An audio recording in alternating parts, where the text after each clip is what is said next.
G Kush, so best believe I'm on they ass now. Know that I'm a goat, but I've been feeling like a cash cow. Wishing she could see me like she gotta take a last shot. I'm in these streets with my Cuban on, and my biz with my music on. Old friends like we chewing on. Shit, I've been on my grind, I ain't usually home. Focused, I ain't using phones. Lately, I've been using songs to get my point across. Why niggas around me lose it all? But that's your point of toss, I guess I always knew the ball. Alright, bruh. I ain't gonna lie. I done gave this speech about 4 or 5 times on why I ain't been posting, bro. I done shot this video about 4 or 5 times.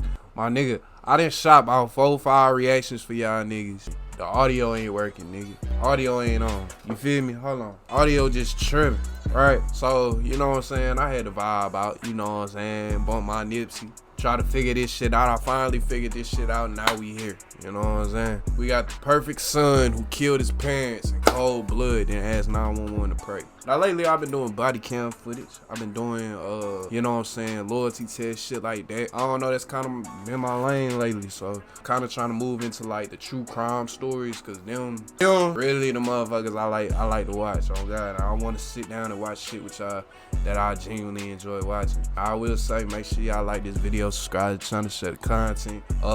Toxic Fitness on the way. You feel me? It used to be Toxic Mentality Fitness. We going a different direction with a lot of shit, nigga. 21 chapters on the way. You know, don't think a nigga been bullshitting this whole time. That's not what the fuck been going on. Oh, everything I love, that's not what the fuck been going on. Real work going on. Real footwork, real leg work going on my life. And everything do come into fruition, you feel me, the way I intended to, you know. We just gonna reach for new heights and reach for new levels and reach for new goals after that, you know what I'm saying? They called him their perfect son. Then he killed them in cold blood and asked 911 to pray. 14-year-old Trevor Lee walked over a mile in the dark to a church, stripped of his belongings, and calmly told dispatchers that he had just shot David Lee and Brandy Smith, the same parents who had taken him to the movies hours earlier. Now investigators are uncovering every stomach-turning moment of that night, from the quiet bedroom where the murders happened to the person thousands of miles away who got the first call, to the best friend who still swears the boy he knew could never do this. But the deeper they look, the more impossible it is to explain how a perfect day ended with 2 bodies in a bed. Let's unpack it all. It's just after midnight in Middleburg, Florida, when the Clay County 911 center picks up a call that doesn't sound like panic or chaos or even desperation. Like, the voice on the line. I ain't gonna lie, that sound like some Florida shit. I ain't gonna lie. Killing your parents in cold blood and then calling 911 on some Charlie shit. That's some Florida ass shit, bruh. That's some Florida ass shit, boy. Oh, my mama, we know where we at. Is calm, almost polite, and belongs to a 14-year-old boy. 911, how can I help you? Hello, I'm by the road. I threw my backpack away from me. I'm stripped. I'm waiting for the police. What do you mean you're I have stripped? nothing in my pocket. I emptied my pockets and everything. The dispatcher tries to keep him calm, talking, unsure if this is a prank, ambush, or even worse. He tells her he's at the Cross Point Church, standing under the big cross out front, just waiting to be arrested. But it's not the location or his strange composure that shakes the call taker. It's what he admits next. I'm gonna pray first. I need to pray. You need to pray? Yes, ma'am. In that redacted part of the call, Trevor Lee tells the dispatcher that he just took his parents' lives and that they're actually still in their beds back at their Silver Point home. And yet, when Trevor starts... The title made it sound worse than what it was. Okay, so I thought he lied and said he didn't kill their ass. He told him, bro, I just killed these niggas. I need you to pray for me. Like, I mean, shit. Yeah, shame on the man for asking for prayer. Even, bro, God... Man, if y'all don't know God for real, that's the problem with this generation. Y'all don't know God for real. God forgiving of any breed, bro. Like, it don't matter how fucked up you is, bro. Look here, bitch. Stop blaming men for your loneliness when you've been passing that coochie around like communion bread. A man of God don't want leftovers. He want a blessing. I just want to... Anybody that want to know, bro, for real, like dead ass, man, I done did some fucked up shit. Ain't that fucked up of a person. I ain't gonna make it seem like I'm the most fucked up nigga in the world. But I ain't perfect. You feel me? Ask God for forgiveness. He gonna forgive you, bro. If he know you mean that shit in your heart, he gonna forgive you, cuz. Oh, God. So let's stop acting like that's a crime. Now, maybe at this point in time, he didn't have enough time to analyze the situation, to be able to break it down in his head, to really, truly know where he was wrong. He didn't have enough time to do all that. But I will say, you can't judge nobody for that, bro. You can't do that, bro. Talking about praying, the dispatcher's voice softens. Do you pray? Yes, sir. Go ahead, I'll listen to you. Well, I was going to ask if you could pray for me, ma'am. Right now, I'll definitely be praying for you, son. Okay, we've asked them not to. Bruh, when somebody say that shit, they lying every time. I don't give a fuck. Bitch, why can't you pray with me right now? I'll be praying for you, son. Bitch, you ain't gonna, man, fucking lying asshole. And touch it up. Okay. It's a strange, surreal exchange. One that lasts just long enough for deputies to reach the church parking lot and take him into custody without a fight. Sheriff Michelle Cook will later say her team wasn't sure if this was real when the call came in. Clay County had been dealing with swatting incidents, fake emergencies meant to lure police into dangerous situations, and the thought crossed her mind. But when deputies made entry into the Lee home, the scene told them this wasn't a prank. Preliminary investigation, and we're still very early in this investigation. Both parents were dead, and the gun had come from inside the house. I know a girl that stayed out in Florida. She said, police take their time pulling up. Police take their time pulling up, fool, cause they just know it's some bullshit. Like, but it's crazy. Still, the question lingered. What makes a teen walk away from a crime scene and straight into the arms of the law? Because before he called 911, Trevor dialed someone else. And what he said to her has never been made public. What's wilder, she was 2,500 miles away, with no idea she'd become the only witness to his final words before the murder went public.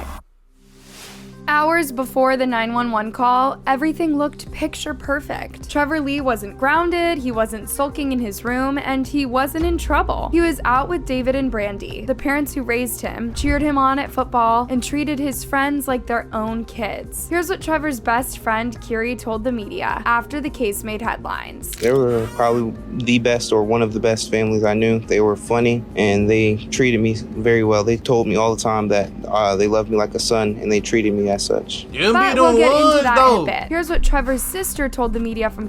Bro, y'all ever meet a family that's too fucking perfect? It's like, bro, I know something going on in this bitch. You know what I'm saying? One thing I always salute my family for, I don't really get to talking about my family too much on here, because y'all know how I am. They bullshit on the forefront. They don't hide shit, bro. They might try to hide it, but because of who my folks is, bro, they can't hide shit. They can't hide that shit, bro. That's just in them, bro. That's just who they is, bro. They all crazy as hell. I ain't lying. But it's straight, though. Cause they got that shit on the forefront. You feel me? I be ready to slap these families, convict these families that will sit here and try to act like everything perfect when everything ain't perfect. When y'all know everything ain't perfect. Everything ain't that fucking jolly, bitch. You ain't that fucking happy with that man. How you know that nigga ain't fucking you right? Like, come on, bro. Like, you know you dream about a real P every night, shawty. You know the daddy know he ain't want them fucking kids, bro. That was straight peer pressure and pussy. They had them kids on peer pressure and pussy. Damn, who?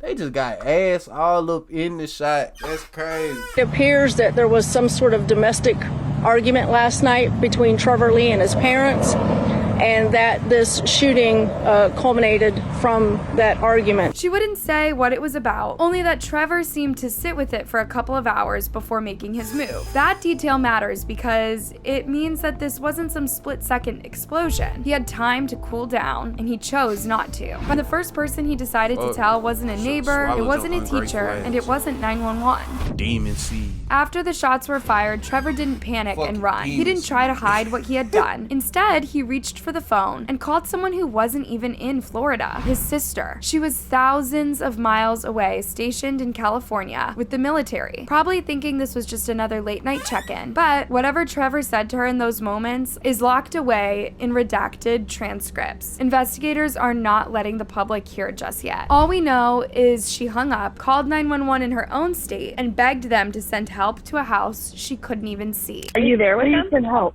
No, I'm all the way in California. Please, I need you to send help. What makes you? I don't know. I don't know where he's at.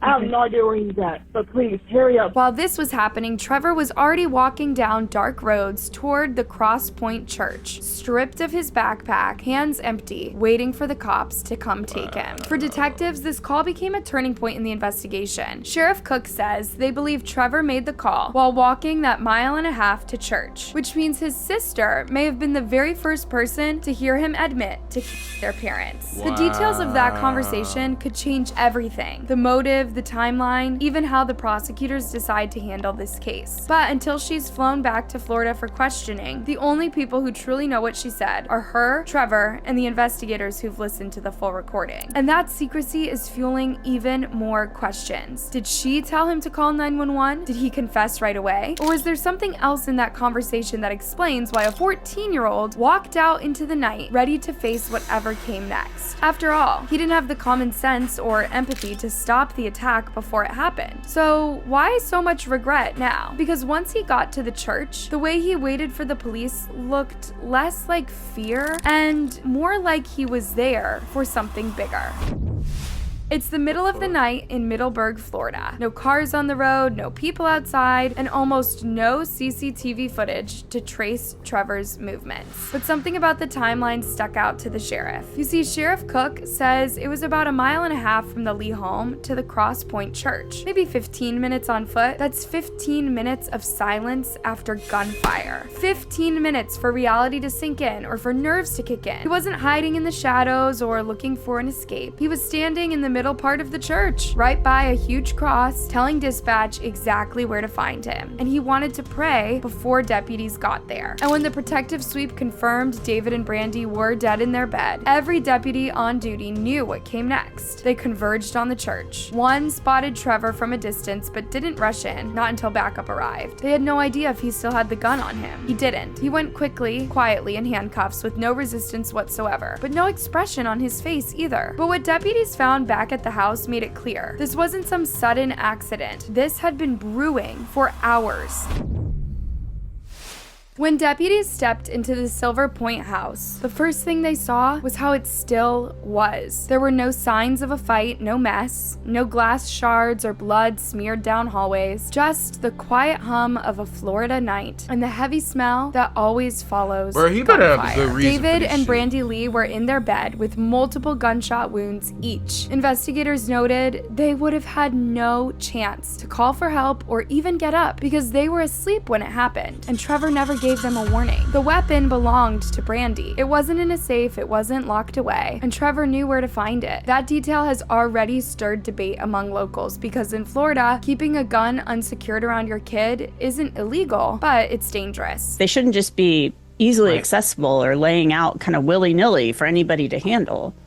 That's right. Detectives started piecing together the family's history. Clay County Sheriff's Office records showed 5 previous calls to the home since 2021. 1 for a self-removal threat, another for a disturbance, 2 for a sick person. And just a few months ago in April, something vague listed as an unknown follow-up investigation. None of those past calls could have predicted this. At least not in the eyes of the friends and family who said the Lees were good parents. Man, that's some bullshit.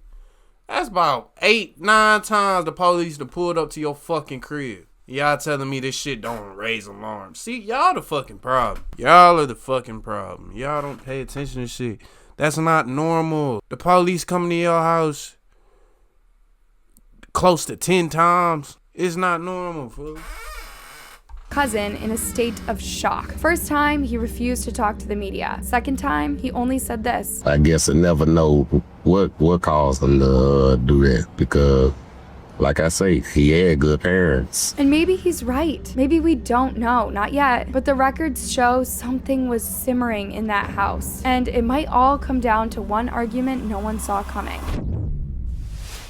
Sheriff Michelle Cook won't say exactly what the fight was about, but she talked to Trevor about it for hours. And speaking to Law and Crime, she made a few things clear. It happened earlier in the evening, a few hours before the murders, and it was not a quick flare-up that fizzled out. According to investigators, Trevor sat with that for a while, thought about it, and instead of letting it pass, he made a decision. He felt that that this was his only way out, so to speak, was to take matters into his own hands. Very, very sad. That's how the sheriff put it, his only way out. But can a teen's way out be loading his mother's gun and walking to his parents' bedroom while they were vulnerable? The exact timing is still a puzzle. Detectives haven't confirmed whether Trevor left right after pulling the trigger or if he stayed in the house for a while. I don't know if he left immediately after killing his parents and walked to the church, or if he waited around and then walked to the church. What they do know is that sometime between the shots and his arrival at the church, he also made those two crucial calls, first to his sister and then to 911. To the outside world, Trevor was the kid you would never expect this from. And like this reporter says, I mean, these kids are shocked. They can't believe it, these friends of Trevor Lee. Yeah, too rarely we think of the devastating effect actions like Trevor's have on an entire community. Not just the victims, but all the people left in a state of shock, terror, or mistrust for the rest of their lives. Trevor's bestie, Kiri, said he still wants to think of Trevor in this light. He's not a bad person just because he made one bad decision.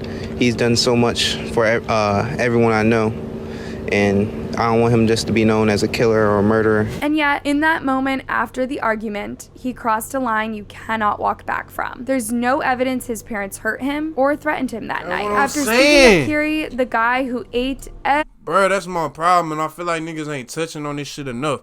They playing this shit as if he trying to play this shit like they touching him or some shit like that.